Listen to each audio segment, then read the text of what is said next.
Hello, and welcome to the FARG Motorpool channel here on YouTube. This video is concerned with the origins of FARG, where we started, how we've grown, and where we currently are. You will see a lot of vehicles in this short film, and rest assured each of them will be covered in depth in future videos that we make in the coming months. Since I passed my driving test, I was always keen to try and own a Willys Jeep, and I had the opportunity in the late 90s to travel over to France and see some of their military auctions. It was at one of these that I was able to purchase a very low mileage Hotchkiss Jeep, and I brought it back to the UK and exhibited it at classic car shows. It wasn't long before I started to collect the equipment to go with the Jeep, and that included uniforms, weapons, and also gathering together a number of like-minded people and starting a reenactment group. The group we had created we called the FARG, that's the French Army Reenactment Group, and we travelled throughout the UK to shows portraying French soldiers from the 1950s through to the late 60s. At some of these shows we were allowed to play with other owners' pieces of kit, and as you can see here, we had great fun with a Hotchkiss mounted with a 106 recoilless rifle. Meanwhile, back at home, I decided to try my first restoration, and what a vehicle I chose. That was the Delahaye. I was glad when the Delahaye restoration was over. I had decided to continue collecting French soft-skin military vehicles, but meanwhile, back in the group, the chaps had started collecting period-correct French arms from the 1950s all the way through to the present day. Each of these weapons will have their own program in the future, so look out for those. Members of the FARG reenactment group started buying their own vehicles, and so it was not long before we formed the FARG Motorpool, to which this channel is dedicated. I had always had a hankering after getting a piece of armour, and French armour is, well, few and far between. But one day on the internet was an advert, and this was for a rather broken down Panhard AML 60. I excitedly travelled to Spain to pick the vehicle up, but when I got there, it wasn't in such a great condition as it looked in the pictures. Undaunted, I loaded the vehicle aboard and brought back to the UK. After this, the strip down happened and the restoration began. The results weren't bad. The vehicle did drive. It was nice to look at, but we had some serious issues with the gearbox and with the engine. The vehicle was taken to War and Peace and unfortunately had to be shunted around on the end of a chain. This was quite, well, embarrassing for me and for the group. So it was decided that we needed to get hold of a more robust vehicle that we would be able to drive and show people how the Panhard actually worked.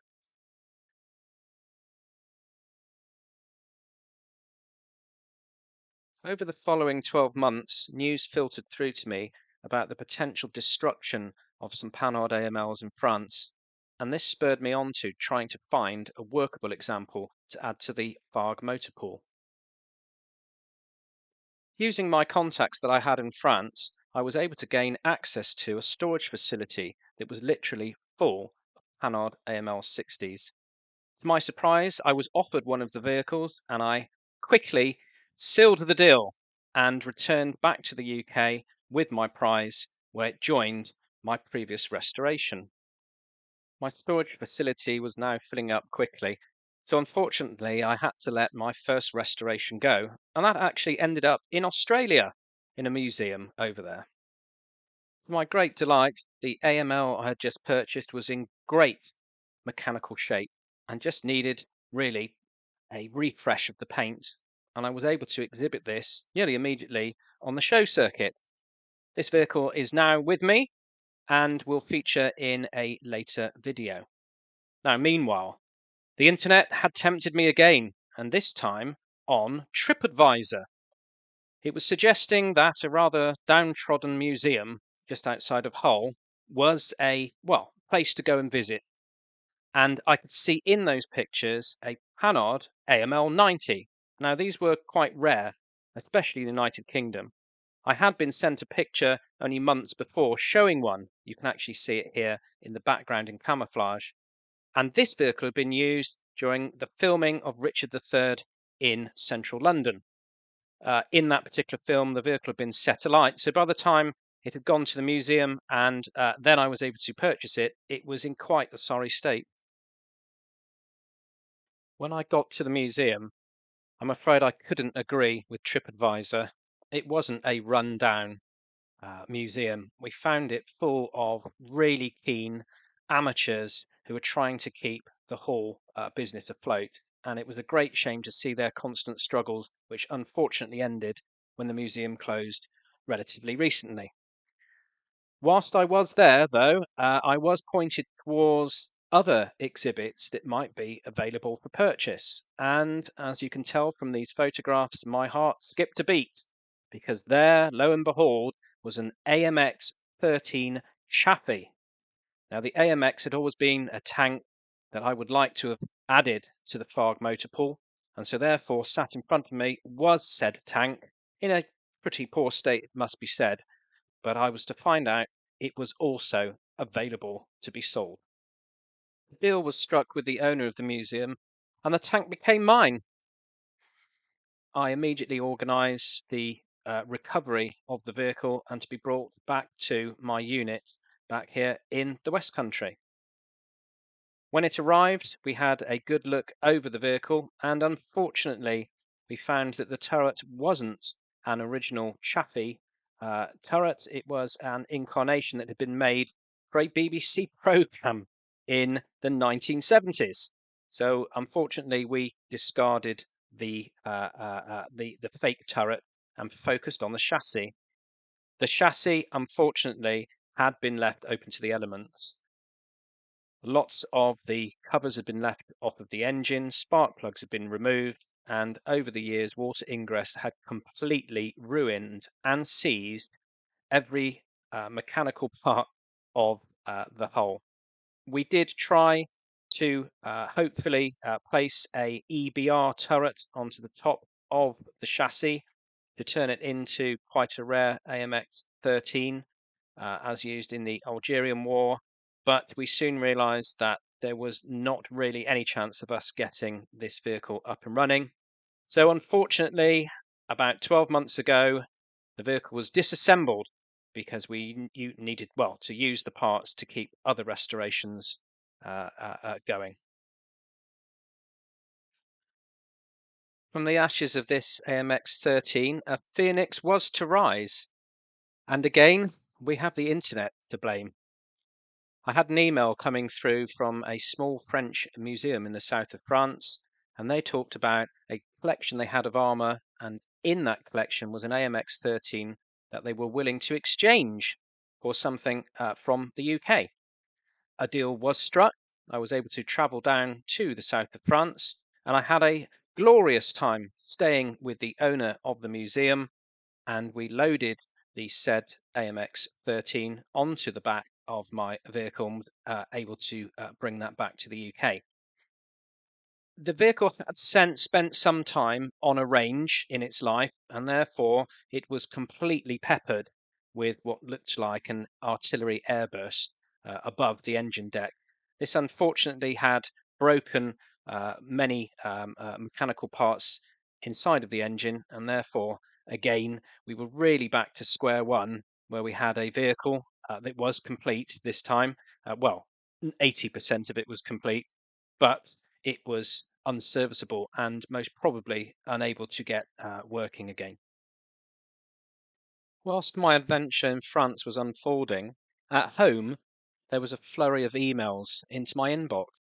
I placed an advert on the internet looking for the turret for my first AMX hull, and I was met when I opened up my email back on my computer with 3 or 4 exciting photographs of a AMX boneyard that had been found in Belgium.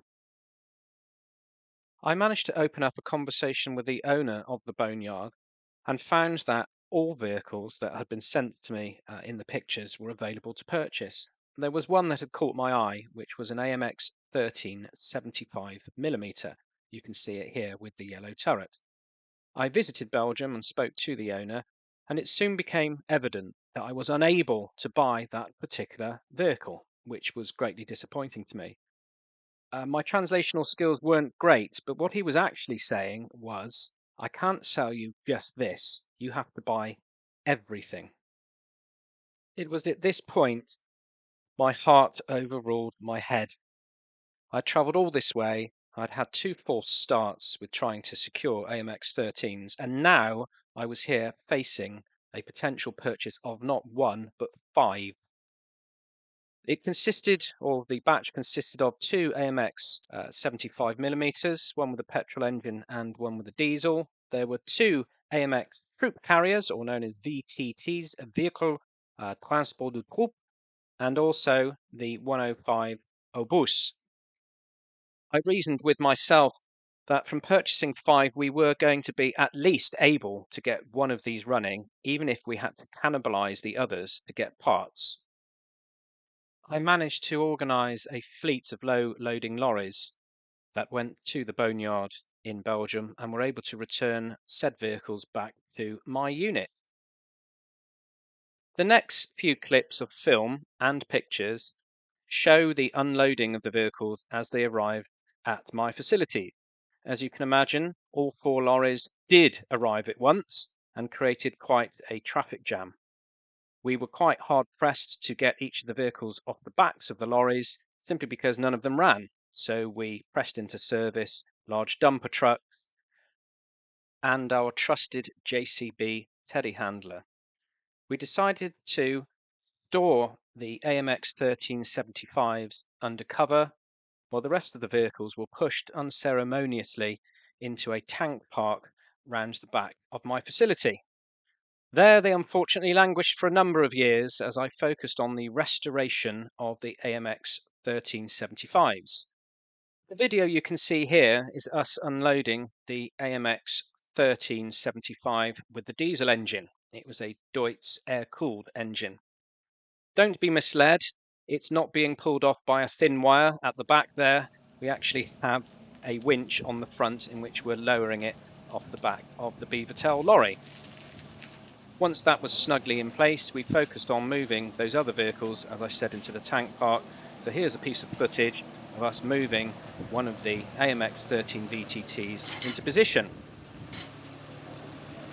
As I said, those vehicles stayed outside for a while we focused on our restoration inside of the unit, and they progressively got worse as they were open to the elements. And indeed, at some point, the weather then became very cold, and actually working on these outside became near an impossibility. Of the 5 vehicles in total, 2 were being restored. One of them was completely broken for parts, and the others stayed outside until we had enough enthusiasm and finances to be able to start their restoration.